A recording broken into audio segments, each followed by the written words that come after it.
Ya, chicos, igual esta clase también es corta.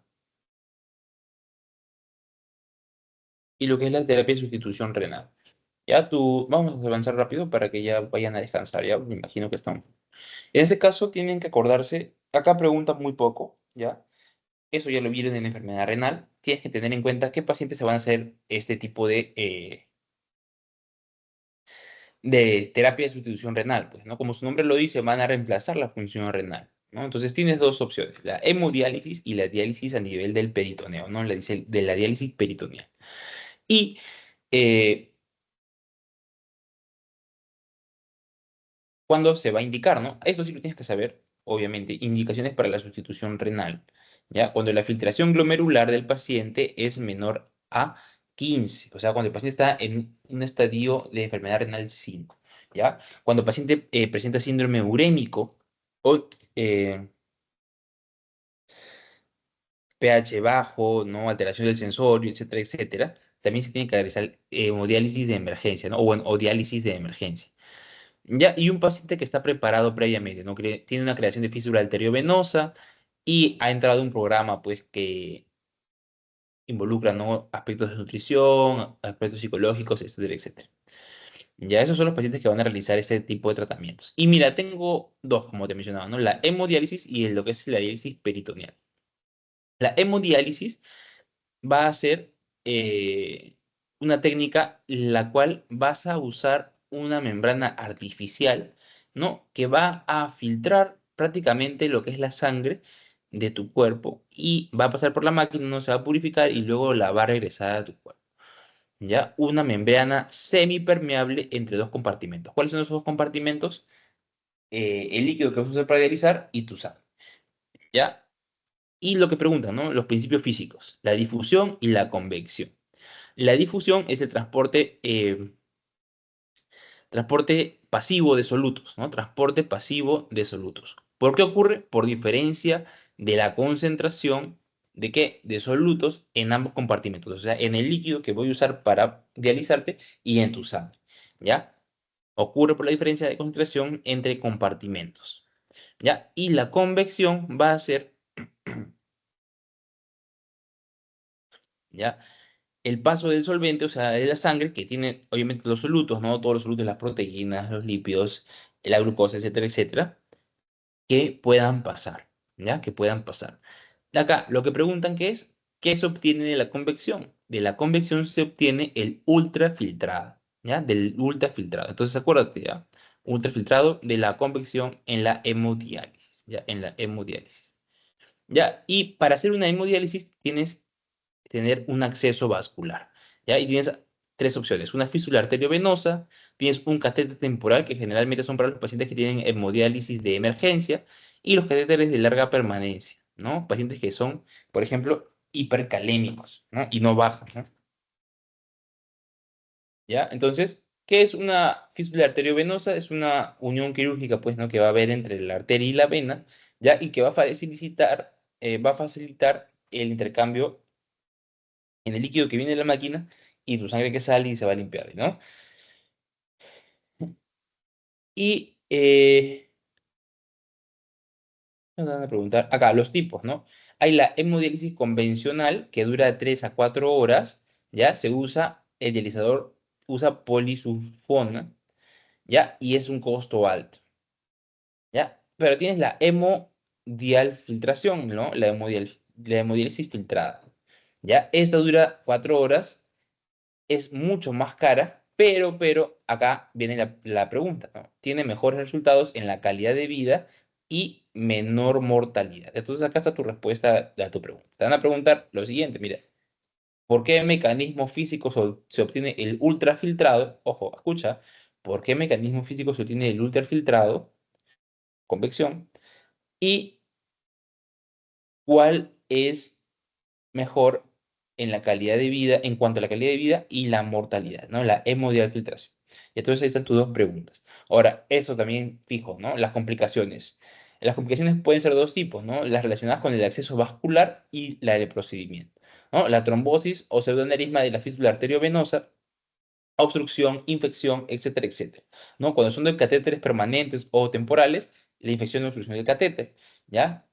Problemas de filtración de sangre, ¿no? O sea, los hematomas a nivel de la punción y la estenosis, trombosis, flebitis, y me acuerdo que me preguntaron esto, ¿no? La flebitis es un problema a nivel del acceso vascular para la hemodiálisis, ¿ya? Entonces acuérdate de la flebitis y la tromboflebitis, que es prácticamente lo mismo, ¿ya? Y del procedimiento, ¿no? La descompensación hemodinámica, ¿no? El síndrome del primer uso, embolia gaseosa, ¿ya? Embolia gaseosa y los trastornos de coagulación. La principal, esta, chicos, ¿ya? La descompensación hemodinámica, principal complicación del procedimiento de la hemodiálisis. Y la diálisis peritoneal, ¿no? Ya es un poco más sencilla. Eh, En este caso, hemos visto que acá en la hemodiálisis hay una membrana semipermeable que es artificial. En ese caso, la membrana semipermeable va a usar al peritoneo, ¿no? Es un epitelio plano simple que tiene microvellosidades, ¿no? Epitelio plano simple que tiene microvellosidades, ¿ya? Con microvellosidades. Y me va a servir, pues, para hacer la membrana que filtra. Ahora, esta membrana eh, tiene diferentes barreras, ¿no? La barrera que es el nivel de la barrera a la que se va a dar el intercambio, ¿no? O la limpieza, la filtración de la sangre va a ser a nivel de la barrera capilar o del endotelio capilar, ¿no? Y ese endotelio capilar tiene tres cosas importantes, ¿no? Las acuaporinas, los poros pequeños y los poros grandes. En las acuaporinas solo va a pasar agua.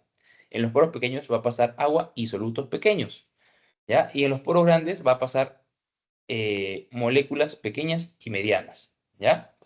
Pequeñas y medianas. Ya chicos, y al igual que en la hemodiálisis, acá, acá vamos a encontrar dos mecanismos, ¿no? La difusión y la convección, ¿ya? La difusión y la convección. Igualito, pues, ¿no? Entonces, la difusión se va a dar, igual, es igual que cada transporte pasivo de los solutos a través de los poros, ¿ya? De los poros pequeños y las acoporinas. ¿Ya? Y la difusión va a depender del tamaño de la molécula que vaya a pasar, la concentración de soluto que haya en cada lado de la membrana y el número y tamaño de los poros, ¿ya? ¿Qué tanta cantidad de poros tengo y qué tamaño es? Ahora, otra cosa que me olvidé de mencionarte aquí, ¿no? Acá ya vimos, ¿no? La sangre sale del cuerpo, pasa por la máquina, se limpia y regresa, ¿no? Y regresa. En este caso, acá tú qué vas a hacer? Vas a inyectar un líquido, ¿no? Un líquido osmótico, ¿no? De alta osmolaridad, es un líquido generalmente que tiene glucosa, y va a traer tu líquido de tu cuerpo y lo va a limpiar, ¿no? Lo va a limpiar. Y este va a reemplazar a este, ¿no? Y va a filtrarse. No es un intercambio, ¿no? Y digamos así, ¿no? El líquido contaminado, entre comillas, va a salir por la máquina, pues, ¿no? Va a salir. ¿Ya? Y acá la convección, pues, ¿no? Que es en esencia lo mismo. Ya, acá está. En este caso, ¿qué te van a preguntar? ¿Cómo se va a generar el paso de agua del paciente a la cavidad peritoneal? Esto va a ocurrir gracias a este mecanismo físico que es la convección y acá está, ¿no? Gracias al agente osmótico, ¿ya? Que es el líquido que tú vas a inyectar, ¿ya? Que tú vas a inyectar al paciente, ¿ya? Si cuando tú inyectes ese líquido, entonces el líquido de tu cuerpo va a salir a la membrana, bueno, perdón, va a salir a la cavidad peritoneal y de aquí, ¿no? Tienen un catéter que lo va a sacar del cuerpo, ¿no? Pero tú estás reemplazando ese líquido con este agente osmótico, ¿ya? Este agente osmótico. Ya, ahora, para que realizar todo el proceso de diálisis peritoneal es todo un proceso, ¿no? Tienen que primero darse información, es una decisión en conjunto. ¿Por qué? Porque el paciente va a necesitar ayuda, ¿ya? Especialmente si es una persona mayor, porque este es ambulatorio, ¿no? Para tú hacer la hemodiálisis tienes que ir al centro, ¿no? Mientras que la diálisis peritoneal tú lo puedes hacer en tu casa, ¿ya? Y vas solo para tus controles, tus cambios, ¿no? Entonces tienes que entrenar al paciente y a la persona que se va a hacer cargo de él, ¿ya? Primero, el primer paso para realizar una diálisis peritoneal es el catéter peritoneal, ¿no? Un catéter Tenkov, ¿no? Que tiene así, es como una especie de colita de chancho que le ponen a nivel del peritoneo. ¿Ya? Este catéter se permeabiliza, ¿no? O sea, ven que funcione, ¿no? Que pueda entrar agua y salir agua. Y se va a iniciar la terapia de 2 a 3 semanas después de que se coloque este catéter, ¿no? El paciente va a pasar por una ventana de permeabilización de 2 a 3 semanas, ¿no? Donde se va a probar si es que el paciente va a poder aguantar, ¿no? Y obviamente va a ver si el paciente tiene predisposición a infecciones, etcétera, etcétera. Y va a haber dos tipos, ¿no? La continua ambulatoria, que tiene que cambiarse el líquido cada 6 horas, o sea, 4 veces durante el día, ¿ya? Y la automatizada, que es la más recomendable, pero es más costosa, ¿no? Que es un equipo automático que lo va a hacer durante la noche, especialmente cuando duermes, de 6 a 10 horas, ¿no? De 6 a 10 horas. ¿Ya? Ahora, las complicaciones es que al momento, ¿no?, de iniciar la terapia, tienen que ponerte el catéter Tenkov, que ya te mencioné, y puede haber perforación intestinal, ¿ya? O el catéter puede entrar de una manera anormal, ¿ya? Pero bueno, esto es muy difícil porque luego te hacen una ecografía, te hacen exámenes, ¿ya? Donde van a ver si el catéter está bien puesto, ¿ya? Y el problema a nivel de la técnica, ¿no? Eso es lo que más aparece, ¿no?